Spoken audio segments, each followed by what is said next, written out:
भोगे चुलियाचे शुद्धते तुदम कायम शांचकालम अंचेमी पूजेमी बंदामी नमनसामी दुखों को कोमखो बोहिलाओ स्वेगमनम समायमनम दिन गुण संपत्ति हो मध्यम आधा प्राणिक स्वाध्याय प्रारंभ किया एम श्री आचार्य भक्ति कायो सरगम करो।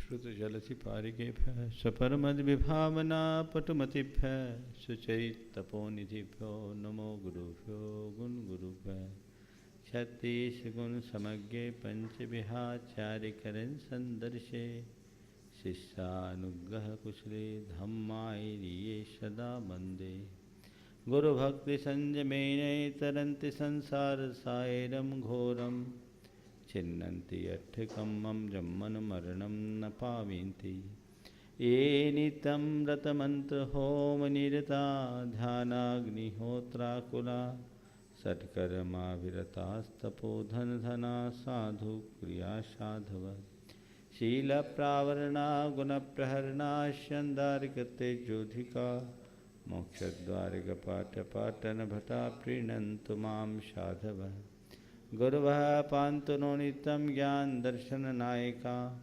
चारितारणो गंभीरा मोक्ष मार्गोपदेशिका इच्छामंतर्वती कौसगो को तत्सालुचु शमनान समदंसन समचरिजुत्तानं पंचव्याचरणम् आर्यानम् आराध्य शुद्धानुवदेश्यानुवध्यायनम् तिर्यानि गुणपालनयानं सौसानं शंचकालमंचेमि पूजेमि वंदामि नमनसामि दुखों को कमुखो बोला सुनम स्वामनम जिनगुण संपत्ति हो मध्यम नमयून सब सिद्धे ध्यानोत्तम खविददीह संसारे दस दस दो दो वजने दस दो अनुपेहनम बोछे। जीवन नश्वर है और जीवन में कोई अमर नहीं। हर व्यक्ति का जीवन मृत्यु से घिरा हुआ है। मृत्यु एक अनिवार्य सत्य है। मनुष्य को जन्म और जीवन की बात तो अच्छी लगती है, लेकिन मौत और मरण की बात सुहाती नहीं। जीना सबको अच्छा लगता है, लेकिन मरने की बात सुनते ही सांप सूंघने लगता है।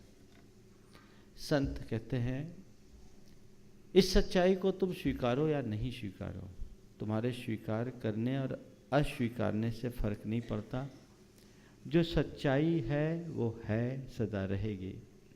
सच्चाई तो यह है कि जिस समय मनुष्य का जन्म होता है उसी समय मृत्यु की तिथि भी सुनिश्चित हो जाती है। एक दिन तो तुम्हें मरना ही है। मणिमंत्र तंत्र बहु होई, मरते न बचावे कोई। मरने से आज तक कोई किसी को बचा नहीं सका।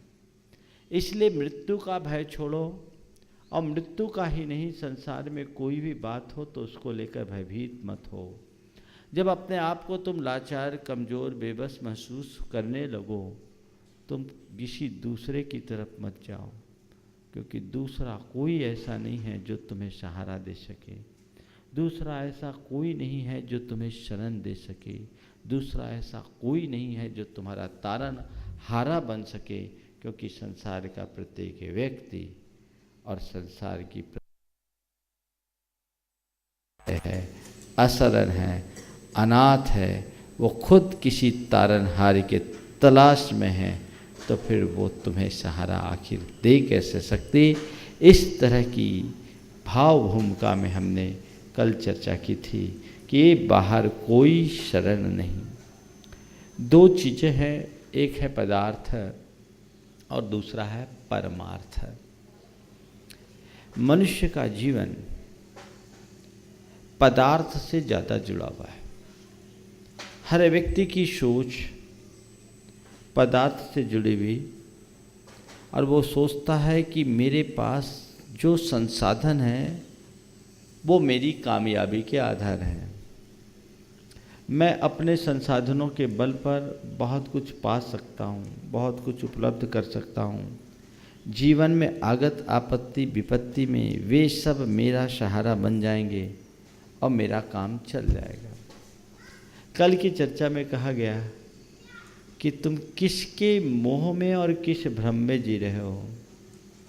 चक्रवर्तियों के पास 9 निधियाँ और 14 रत्न होने के उपरांत भी 9 निधि और 14 रत्न के अधिपति चक्रवर्ती भी अपने आप को उन रत्न और निधियों से बचा नहीं सके।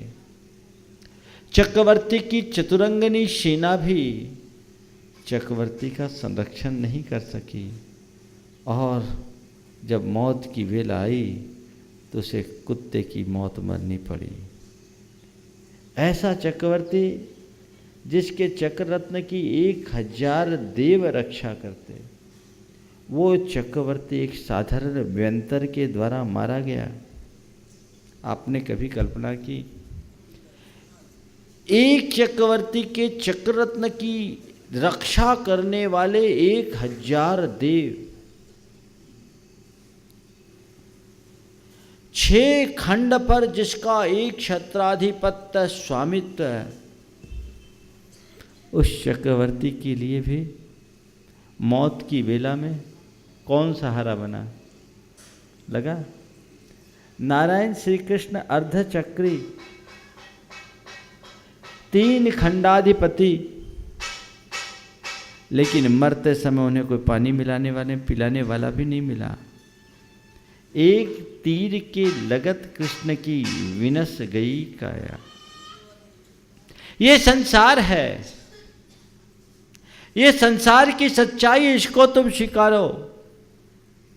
काल सिंह ने मृग चेतन को घेरा भव वन में, नहीं बचावन हारा कोई, या समझो वन में।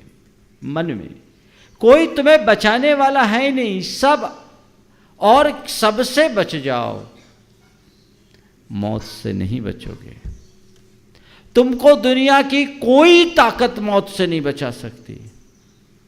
एक बड़ा पुराना रूपक किसी कवि ने लिखा कि संसारी प्राणी की दशा एक ऐसी हरनी की तरह है जिसके सामने एक शिकारी धनुष बाण लेकर खड़ा है, और दाएं और बाएं में जाल रखी हुई है, और पीछे आग लगी हुई है,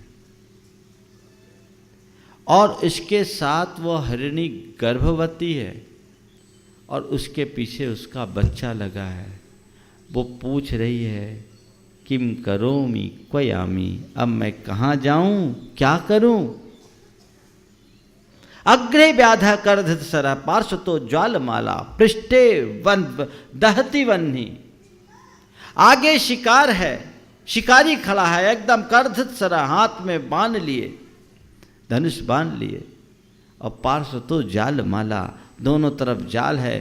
पृष्ठे दहती बन्नी, पीछे की तरफ अग्नि जल रही है, और एनी गर्भी दलसित मना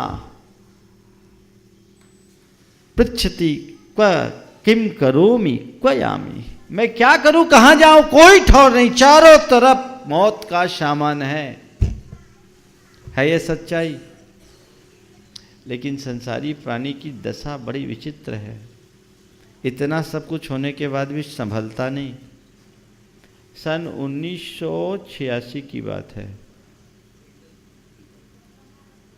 नैनागिर के जल मंदिर में पूरा संघ सामायिक कर रहा था। दोपहर की सामायिक थी आचार्य गुरुदेव की छत्र छाया में। जनवरी का माह था। मेरी नज़र पड़ी अचानक तालाब में एक सांप एक मेढक को आधा निगला हुआ था। मेढक आधा सांप के मुंह में था, और उसी बीच एक छोटी सी मछली उधर से गुजर रही थी। सांप के मुंह में रहने वाला मेढक उसको लपक रहा था।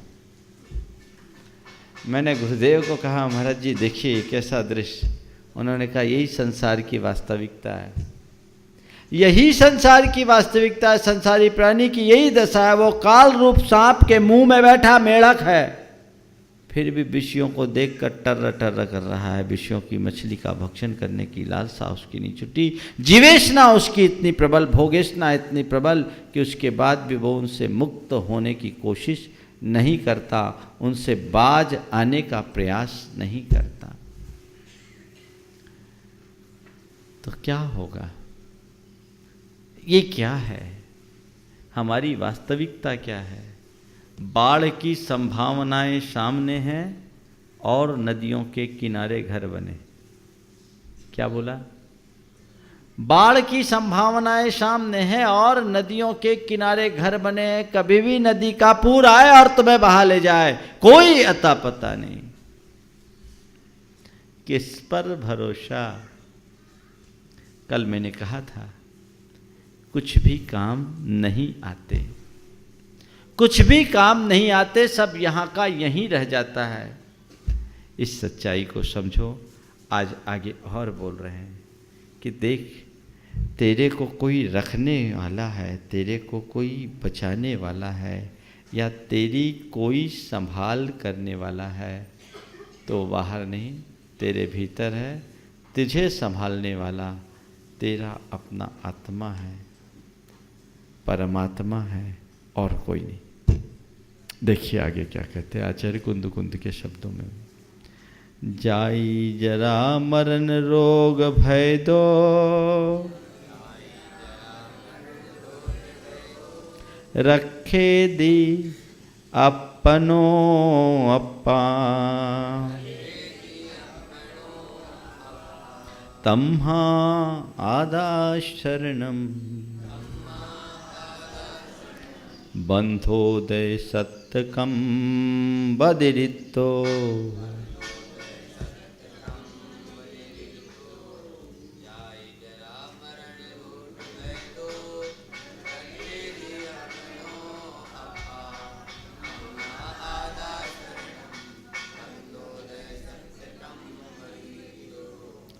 शरण कौन? जो हमेशा साथ दे, सहायक हो।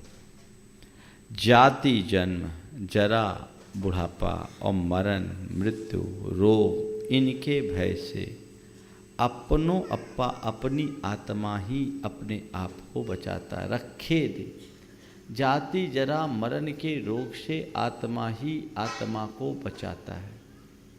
तम्हा इसलिए, बंद उदय सत्य कम बदिरितो, बंद उदय और सत्य रूप कर्म से रहित शुद्ध आत्मा ही आदा शरणम, ऐसी आत्मा ही मेरी शरण है, बाकी कोई शरण नहीं। ये सब छूट जाने वाली है, कोई किसी का शरण नहीं। एक बार की बात, संघ का बिहार चल रहा था, उड़ीसा में बिहार हो रहा था। अपने संघ के एक मुनिराज नियम सागर जी महाराज थोड़े पीछे रह गए। तो कुछ बदमाश लोग थे, उनने क्या किया, महाराज को घेर लिया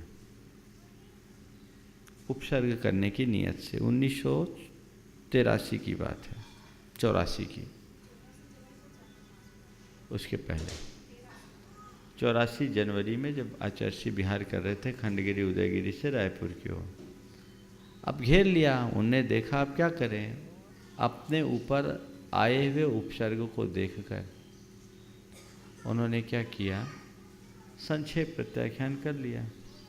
देखा कि इनकी मनसा अच्छी नहीं है तो बस अपनी दिग वंदना करके संक्षेप प्रत्याख्यान किया, पिच्छी घुमाई। इनने पिच्छी घुमाकर अपने आप को अपने में लीन किया। उनने सोचा ये बाबा कोई मंत्र बुदबुदा रहा है, कहीं कुछ गड़बड़ न कर दे, सब भाग गए। भाग गए। जब चले गए, रास्ता साफ, उपसर्ग खत्म, तो अपना निकल गए। क्या शरण आया? आत्मा शरण आया, धर्म शरण आया। तो पहले देखो, एक बहुत बड़ा सूत्र है, आत्मा की शरण में जाने से सभी समस्याओं का समाधान मिलता है। सभी समस्याओं का समाधान कैसे? यदि तुम्हें अपने आत्मा के स्वरूप का ज्ञान है और तुम्हारे सामने मौत का भय आने लगे, उस घड़ी तुम्हारे मन में आए, मैं तो अजर अमर अविनाशी आत्म तत्व हूँ, मुझे कोई मार ही नहीं सकता। मैं सवाल पूछना चाहता हूँ, जिस व्यक्ति की ये पक्की धारणा है कि आत्मा अमर है, वो मरने से कभी डरेगा? हाँ, डरेगा? नहीं डरेगा। जीवन में कोई विपत्ति आती दिख रही है और उस विपत्ति से मन विचलित हो रहा है, लेकिन यदि किसी व्यक्ति को ये पता है कि आत्मा तो संपत्ति और विपत्ति दोनों से ऊपर है, आत्मा का तो नरकों की महान वेदना भोगने के बाद भी कुछ नहीं हुआ, मेरा क्या होगा? ये कर्म की परिणति है, ऊपर से है, ऊपर तक ही सीमित रहेगी, इससे मेरा कोई खास लेना देना नहीं। मैं पूछता हूँ, वो विपत्ति आपको विचलित करेगी? करेगी? नहीं करेगी। कल मैंने कहा था, सारे दुखों का मूल अज्ञान है और हर समस्याओं का समाधान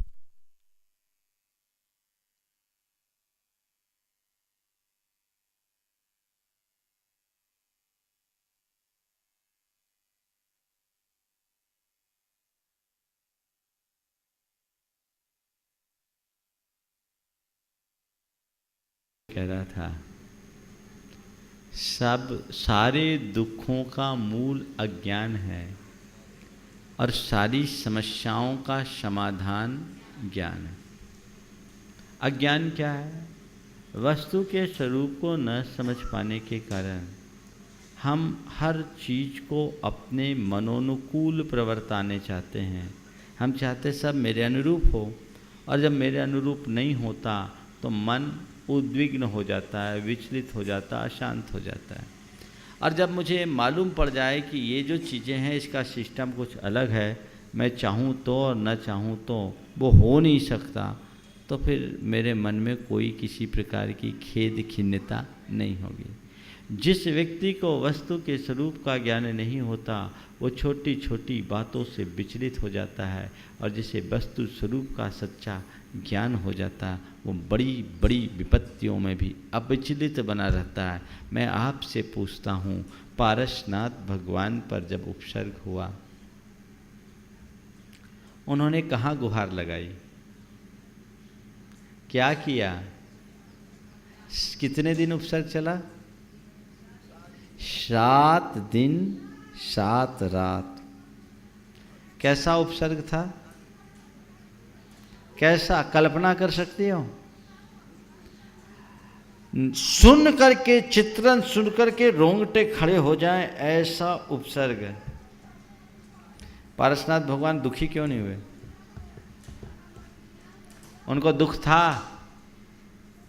वो कहाँ गए? हम तो चले जाते हैं, मेटो मेटो जी संकट हमारा, तुमसे लागी लगन ले लो अपने शरण पारस प्यार। उन्होंने क्या किया? किससे गुहार लगाई? हाँ, कहाँ चले गए? अपनी आत्मा में डूब गए। अरे मुझ पर उपसर्ग हो ही नहीं सकता, मुझे जब कोई छू नहीं सकता तो उपसर्ग कैसा? मुझे छुआ नहीं जा सकता, मुझे छेदा नहीं जा सकता, मुझे भेदा नहीं जा सकता, मुझे काटा नहीं जा सकता, मुझे पीटा नहीं जा सकता, मुझे जलाया नहीं जा सकता, मुझे गलाया नहीं जा सकता, मुझे बहाया नहीं जा सकता। ये गाढ़ श्रद्धांत था, मैं क्या हूँ, मैं आत्म तत्व, ये जो हो रहा है शरीर। किसकी शरण में गए वो? और आत्मा की शरण में जाने का चमत्कार क्या हुआ? दुख हुआ? दुख हुआ नहीं, सारा दुख दूर। और आत्मा में डूबने का परिणाम ये हुआ कि जन्म जरा मृत्यु से ही ऊपर उठ गए। प्राणी घबरा जाता, अरे भगवान अब क्या होगा, अब क्या हो गया। अपने मन को पूछो, अगर कोई काल्पनिक भय भी आ जाए संभावित, तो मन कांप जाता है, तुरंत डिप्रेशन में। अशरण भावना का दृढ़ता से बार बार भाव भाने से अशरण भावना को भावने वाला मनुष्य कभी डिप्रेस नहीं होगा। जीवन की हर स्थिति में स्थिरता बनाने की क्षमता उसके पास आएगी। तो कहते हैं एक आत्मा ही शरण है, और सब कोई काम का आएगा। इस सच्चाई को समझो। ये बाकी चीज़ें तो सब बाहर रह जाने वाली है, कहाँ तक काम में आएगी। देहरी से बाहर इनका कोई उपयोग नहीं, और ज़्यादा से ज़्यादा ये उपयोग में आए तो चिता की अग्नि तक, इससे आगे नहीं। कहाँ? इसलिए मेरी आत्मा ही मेरे लिए शरण है, भीतर डूबो। पर आत्मा में नहीं डूब पाते तो कौन शरण है वो देखो। हम नैनागिरी में थे, तो तालाब के सामने मंदिर थे, वहाँ छत पे बैठ के हम सामायिक कर रहे थे, कुछ कमरे बने हुए। देखा कि वहाँ मधुमक्खियाँ हैं, ऊपर सैकड़ों मधुमक्खियाँ एक साथ टूट पड़ी। और मैंने देखा, उस युवक ने देखा कि अपने आप को मधुमक्खियों से घिरा देखा, तो क्या किया, तालाब में छलांग लगा दिया। तैराक था, अच्छा तैराक था, वो तालाब में छलांग लगाया, और जहाँ छलांग लगा के डूबा, मधुमक्खियाँ वहीं मंडराती रही। वो 15 मीटर आगे निकल गया और चला गया, मधुमक्खियाँ वहीं मंडराती रही, और वो सुरक्षित हो गया। उनको लगा यहाँ से निकलेगा, वो अंदर करीब 15-20 मीटर आगे निकला और निकल गया। मेरा चिंतन बढ़ा कि जितने भी विषय कसाई की मधुमक्खियाँ टूटती है, जब तक वो बाहर है, आत्मा में डुबकी लगा ले, ये मधुमक्खियाँ कुछ भी नहीं करने वाली। आदा में शरणम बंदोदय सत्य कम बदिरितो तम्हा आदा में शरणम। बंदोदय सत्य कर्म से रहित व्यतिरिक्त वो आत्मा मेरे लिए शरण है, इसके अलावा और कोई शरण नहीं है। और यदि बाहर दूसरे कोई शरण है तो कहते अरुवा सिद्धायरिया ओझाया साहु पंच परमेठी।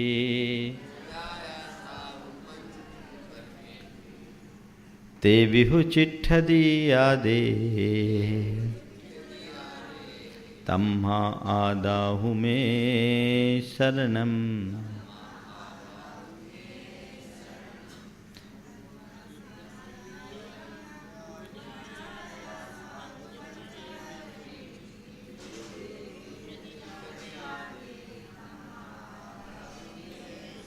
अरुहा अरहंत, सिद्धा सिद्ध, आयरिया आचार्य, ओझाया उपाध्याय और साधु, ये जो पंच परमेष्टि हैं जिनको हम बाहर में शरण मानते हैं।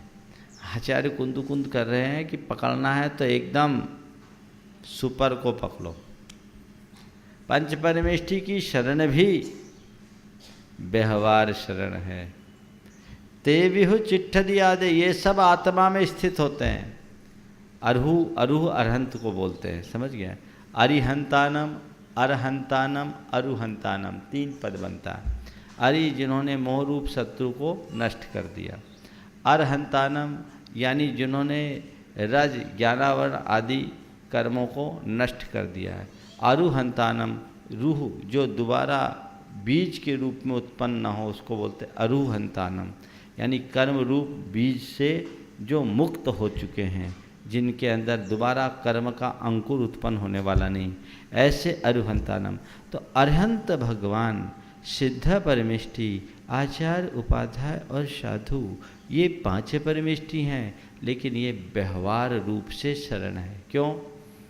पंच परमेष्टि भी तुम्हें मौत से बचाने में समर्थ नहीं है क्या? बोलो, कोई शरण नहीं। ये भी फिर क्या ध्यान रखना, ये पंच परमेष्टि हमें मृत्यु से नहीं बचा सकते, मृत्यु के आतंक से जरूर बचा सकते हैं। क्या बचा सकते हैं? मृत्यु से नहीं, मृत्यु के आतंक से बचा सकते हैं। तो पंच परमेष्टि के शरण में जाए तो मौत का भय खत्म। मृत्युंजयी बनने के मार्ग की प्रेरणा केवल पंच परमेष्टि के माध्यम से मिलती है। तो इसलिए कह रहे कि ऐसे पंच परमेष्टि की शरण को ग्रहण करो। और कह रहे ये पंच परमेष्टि की शरण भी जब तक पकड़े रहोगे तब तक संसार में फंसते रहोगे। क्यों? क्योंकि ये पंच परमेष्टि भी इन सब से ऊपर उठ करके आत्मा में डूबते हैं, और जब ये आत्मा में स्थित होते हैं तो आत्मा को ही पकड़ो ना। नीचे की भूमिका में पंच परमेष्टि है। जब तुम सबसे व्यतिरिक्त एक आत्मा को ग्रहण करोगे तभी मुक्ति के अधिकारी बन पाओगे। इसलिए इन सब के बीच एकमात्र मेरी आत्मा ही मेरे लिए शरण है और बाकी और कोई नहीं। एक बहुत पुरानी कहानी याद आ गई, सुना दूँ? एक गाथा और ले लो पहले। सम्मतम सन्नानम सच्चारितम च सत्तवोचेव चौरो चिट्ठदियादे तम्हा आदाहु मे शरणम। सम्यक्त्व, सम्यक ज्ञान, सम्यक चारित और सम्यक तप, ये चतुर आराधना है ना। बोले पंच परमेष्टि भी डायरेक्ट मेरे लिए बहुत उपयोगी नहीं। बोले तेरा ज्ञान, दर्शन, तप, चारित्र ये भी तब सही मजा देगा, क्योंकि ये चारों आत्मा की परिणति। आत्मा में केंद्रित हो जा। जब तक तू आत्मा केंद्रित नहीं तब तक भाव भय से मुक्ति नहीं। ये बाहर के सब साधन हैं, साध्य व आत्मतत्व है। इसलिए लक्ष्य आत्मतत्व का होना चाहिए, ध्येय आत्मतत्व होना चाहिए, केंद्र बिंदु आत्मतत्व होना चाहिए और कुछ नहीं। और ये धर्म आदि उस आत्मतत्व को पहचानने के साधन हैं, आत्मा तक जाने का माध्यम है। इसलिए वो भी शरण है। संसार में कोई शरण नहीं। देखिए, मनुष्य शरण सोचता है अपनी धन संपत्ति को, मनुष्य शरण सोचता है अपने संबंधियों को, मनुष्य शरण खोजता है अपने शरीर में, लेकिन ये कोई काम में नहीं आते। एक राजा था, उसका एक इकलौता बेटा था। इकलौता बेटा, राजा उस इकलौते बेटे के 4 मित्र थे, पर राजा चाहता था कि इन चारों में सबसे योग्य कौन है इसकी परीक्षा करनी चाहिए। और राजा ने एक दिन अपने बेटे को दरबार में बुलाया और उसे देश निकाला का सजा दे दिया और कह दिया कि तुम्हें 24 घंटे की मोहलत है। इस अवधि में तुम्हें राज्य की सीमा से बाहर हो जाना। और पूरे राज्य में इस बात की मुनादी करा दी गई कि कोई भी राजकुमार को अगर शरण देगा तो उसे भी राज्य से देश निकाला कर दिया जाएगा। हड़कंप मच गया। बेटे पर तो वज्राघात सा हुआ। अब ऐसी विपत्ति की घड़ी में क्या करे? प्राय विपत्ति में मित्र को याद किया जाता है।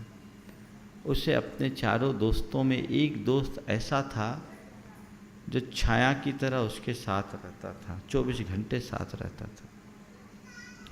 उसके यहाँ गया तो जैसे ही उसके यहाँ गया, उसको पहले से खबर लग गई थी। उसने अंदर से खबर करवा दी, कह दो है ही नहीं, मिलने से इनकार। हताश हुआ। अब दूसरे मित्र को जिससे वह सुबह शाम मिला करता था, उसके यहाँ गया। जब उससे मिला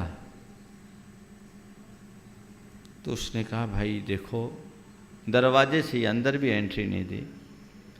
भाई देखो, तुम्हारी विपत्ति की घड़ी है, हम क्या करें? तुम्हारे प्रति मेरी सहानुभूति तो है, लेकिन हम कुछ नहीं कर सकते हैं। एक काम करो, मेरा ये घोड़ा है, तुम्हारे पास 24 घंटे का समय है। इस घोड़े की सवारी करके तुम जितनी दूर जा सको चले जाओ। बोले, इस घोड़े से भी मैं जाऊंगा तो राज्य की सीमा तो बहुत बड़ी है, मैं कैसे पार हो सकूंगा। एक तीसरे मित्र से गया मिलने, जिससे हर हफ्ते मुलाकात करता था। उसने घर में बैठाया,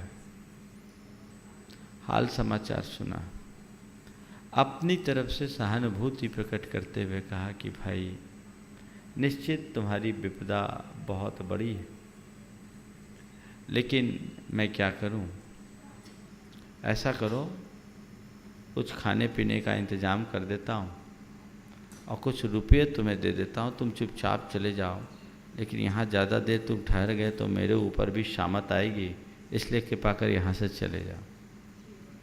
उसने कहा सब छूट गया, रुपये पैसे खाने पीने का मैं करूँगा क्या, हताश हो गया। 3 जगह उसे निराशा मिली। अब चौथे और आखिरी मित्र का उसे यह स्मरण आया, जिससे वो केवल यदा कदा मिलता था। उसके घर गया, मित्र ने दूर से ही उसे देखा, खुद बाहर आकर के उसे अपने गले से लगाया।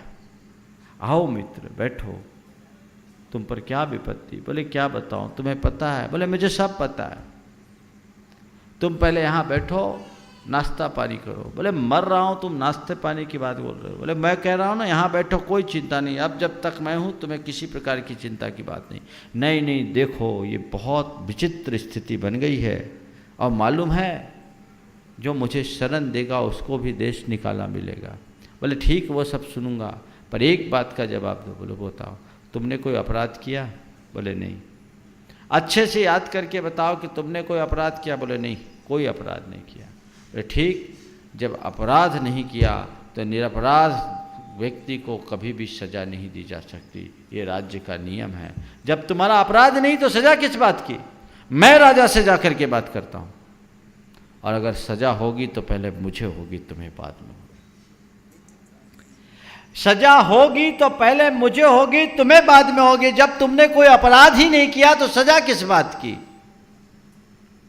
आराम से तुम रहो, खाओ पियो, नहीं तुम गड़बड़ हो जाएगा। अब तो बहुत कम समय बचा है दिन ढलने को, आज बस सुबह के पहले तो पता नहीं फिर सूली पर न चढ़ा दिया। बोले चिंता मत करो, मैं अपने रहते तुम्हारा बाल बांका नहीं होने दूंगा। मानता हूँ कि तुम मेरे साथ ज़्यादा नहीं, पर मैंने तुम्हें अच्छे तरीके से जाना है, और हमारी तुम्हारी मैत्री बड़ी प्रगाढ़ है।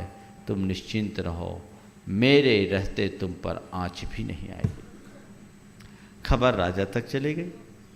सुबह सुबह राजकर्मी और सैनिक गिरफ्तारी के लिए आ गए, और जब गिरफ्तारी के लिए आए तो उस मित्र ने खुद आगे होकर कहा कि चलो मैं खुद चलता हूँ, और दोनों को राज दरबार में ले जाया गया।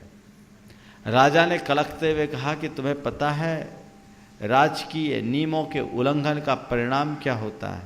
बोले पता है। मालूम है मैंने क्या फरमान जारी किया। बोले मालूम है। तो राजकीय नियम का उल्लंघन करने का दुष्परिणाम भोगने के लिए तैयार हो जाओ।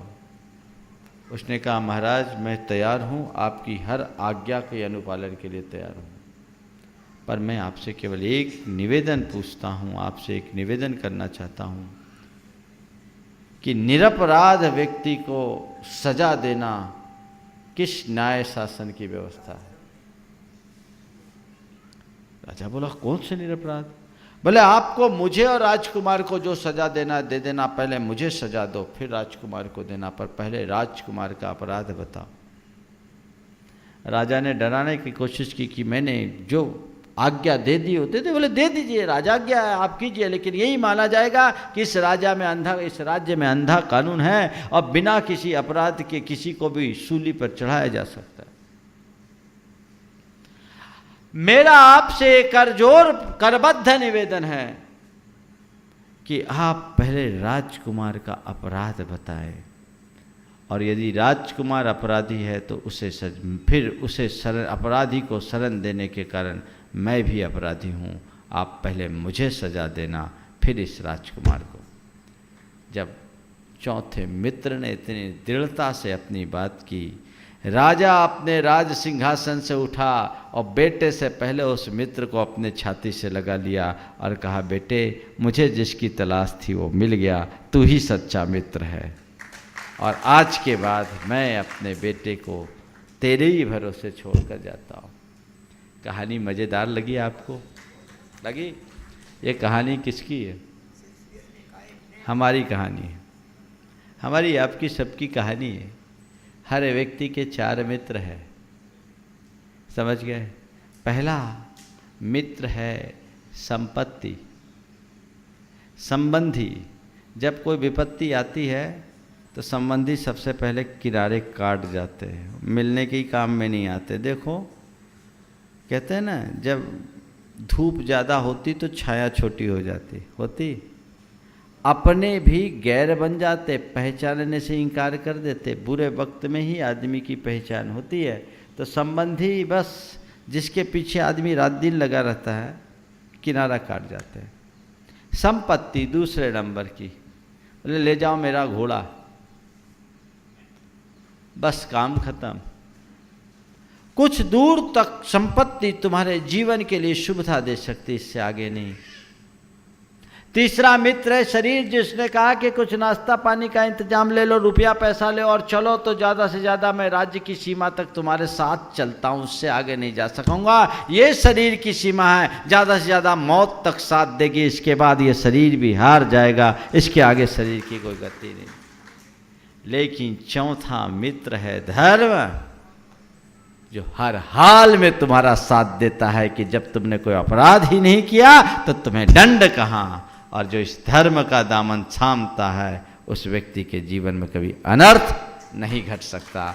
इसलिए देव धर्म गुरु शरण जगत में और नहीं कोई, कि उक्ति को अपने जीवन में चरितार्थ करे और सच्चे मन से धर्म की राह पर चले। निश्चित हम सबके जीवन का कल्याण होगा। आज इस असरण भावना के प्रसंग में जीवन की सच्चाई को समझे और अपने भीतर ही अपने शरण को ढूंढे। इस शुभभाव के साथ मैं यहीं पर विराम दे रहा हूँ। बोलिए परम पूज्य आचार्य गुरुवर श्री विद्यासागर जी महाराज।